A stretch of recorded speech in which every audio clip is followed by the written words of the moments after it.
जय हिंद दोस्तों, मैं अरफात हुसैन। दोस्तों, आज जिस घटना का मैं जिक्र करने वाला हूँ वो घटना दिल को दहला देने वाली है। ये घटना है मेरठ की, क्योंकि एक खूबसूरत लड़की की सिरकटी लाश की सच्ची घटना है। दोस्तों, आपने देखा होगा अक्सर कुछ बच्चे कचरा बीना करते हैं। शुरुआत होती है मेरठ के लखीमपुरा नाले से, जहाँ कुछ बच्चे कचरा बीन रहे थे। कबाड़ के कुछ छोटे छोटे पार्ट होते हैं, उसको बीन रहे थे और बीनते बीनते इनकी नज़र पड़ती है एक बड़ी सी पोटली पर, जो पोटली नाले की काफ़ी अंदर थी। सभी बच्चे जाते हैं, उस पोटली को बाहर खींच कर लाते हैं और उसको खोलने की काफ़ी ज़्यादा कोशिश करते हैं, पर पोटली खुलती नहीं है। काफ़ी मशक्क़त के बाद वो बच्चे बाहर पोटली को रख देते हैं और वहाँ से चले जाते हैं। देखते ही देखते वहाँ पर जो लोग गुज़र रहे होते हैं उससे खून थोड़ा सा टपक रहा होता है, तो उसकी वीडियो लोग बना लेते हैं और वीडियो बनाकर लोग सोशल मीडिया पर अपलोड कर देते हैं। सोशल मीडिया पर जब वीडियो वायरल होती है तो पुलिस हरकत में आती है और पुलिस वहां मौके पर पहुंचती है। पुलिस पोटली खोलकर देखती है तो उसमें एक लड़की की सिरकटी लाश मिलती है। इस लाश की पहचान हो पाना काफ़ी मुश्किल था, तो पुलिस उस लाश को पोस्टमार्टम के लिए भेज देती है।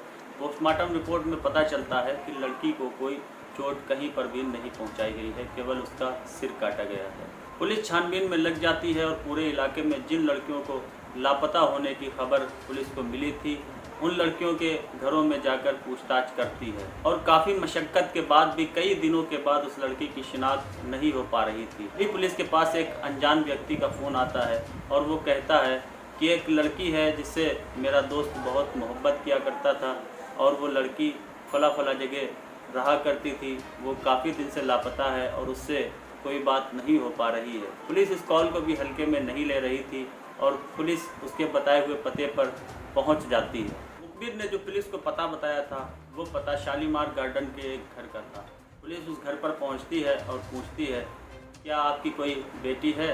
तो उनकी माँ बोलती है, जी हाँ, मेरी एक बेटी है। तो पुलिस कहती है कि वो बेटी कहाँ पर है? तो माँ कहती है कि वो बेटी अपनी खाला के वहाँ है और इधर उधर बात को घुमाने लगती है। तो पुलिस कहती है, ठीक है, आप अपने पति को बुलाइए।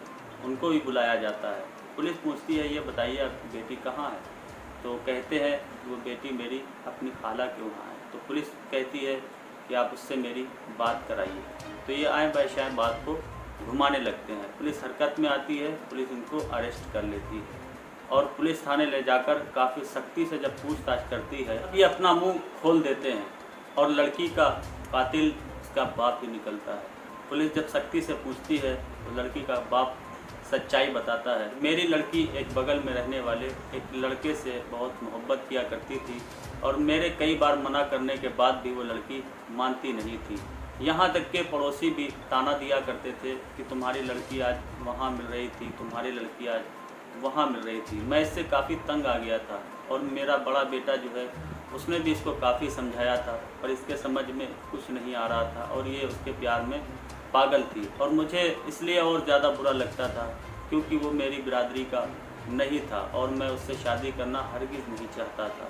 काफ़ी समझाने के बाद भी इसके समझ नहीं आ रहा था, तो मैं इसको वहाँ से काफ़ी दूरी पर एक मकान लेकर वहाँ पर रहने लगा और मैंने सोचा कि ये इसको अब भूल जाएगी, पर लड़की भूलने वाली नहीं थी।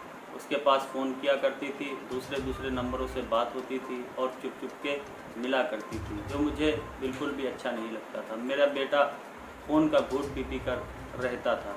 तो तभी हम लोगों ने एक प्लान बनाया। मैंने अपनी पत्नी से कहा कि मेरे कपड़े बैग में डाल दो और मैं रिश्तेदारी में जा रहा हूँ। तो उन्होंने मेरे कपड़े बैग में डाल दिए और मैंने कहा कि मैं रिश्तेदारी में जा रहा हूँ, जो कि मेरी बेटी काफ़ी ध्यान से सुन रही थी। मैं वहाँ से कहकर निकल आया। फिर रात का 3 बजा था, मैं वहाँ से वापस गया और उसमें बैग में मैंने छुरी वगैरह डाली, क्योंकि मैं एक कसाई हूँ और जानवर ज़िबा करने की मेरी आदत है। मेरे पास काफ़ी धारदार हथियार हैं और जिससे मैं जानवरों को ज़िबा करता हूँ। 3 बजे रात को मैं घर के अंदर चुपके से दाखिल हुआ। इसका प्लान मेरी पत्नी और मेरे बड़े बेटे को सबको मालूम था। मैंने अपने बड़े बेटे को उठाया और मैंने उसको पूरी बात बताई। वो इस पर राज़ी हो गया और कहा, इससे बदनामी भी बहुत हो रही है। मेरा बेटा कमरे में जाता है और लड़की को जानवरों की तरह घसीटकर आंगन में लेकर आता है। मैंने बैग से छुरी निकाली जिसमें काफ़ी धार लगाई हुई थी। मैंने उससे कहा, तुम इसका मुंह दाब लो। उसने मुंह दाब लिया और मैंने नाली के किनारे मकान के उसको छुरी लगाकर तुरंत कत्ल कर दिया। उसकी गर्दन पकड़कर मैंने नाली के किनारे रखी और उस पर समरसेबिल चला दिया। जब उसका एक एक कतरा खून का निचुड़ गया तब मैंने उससे कहा, बड़ी चादर लाओ। बेटा बड़ी चादर लेकर आता है और उसमें उसको लिटाते हैं। लिटाने के बाद में उसको कसके से बांध दिया जाता है। बांधने के बाद मैं लखीमपुरा नाले के किनारे उसको फेंक देता हूँ। उसके बाद में उसके सर को दूसरी जगह नाले में फेंक देता हूँ। तो ये थी सानिया नाम की खूबसूरत लड़की की सच्ची कहानी। इंस्टाग्राम पर वीडियो अपलोड किया करती थी, उसके 76 के फॉलोअर्स भी हो चुके थे। इसी तरह एक जालिम बाप ने अपनी बच्ची को किस तरह से कत्ल कर दिया। आप इस पर क्या राय रखते हैं? आप कमेंट्स बॉक्स में मुझे ज़रूर बताएं। वीडियो को ज़्यादा से ज़्यादा शेयर करें और चैनल को सब्सक्राइब करें। तो मिलता हूँ एक नई खबर में, तब तक के लिए जय हिंद।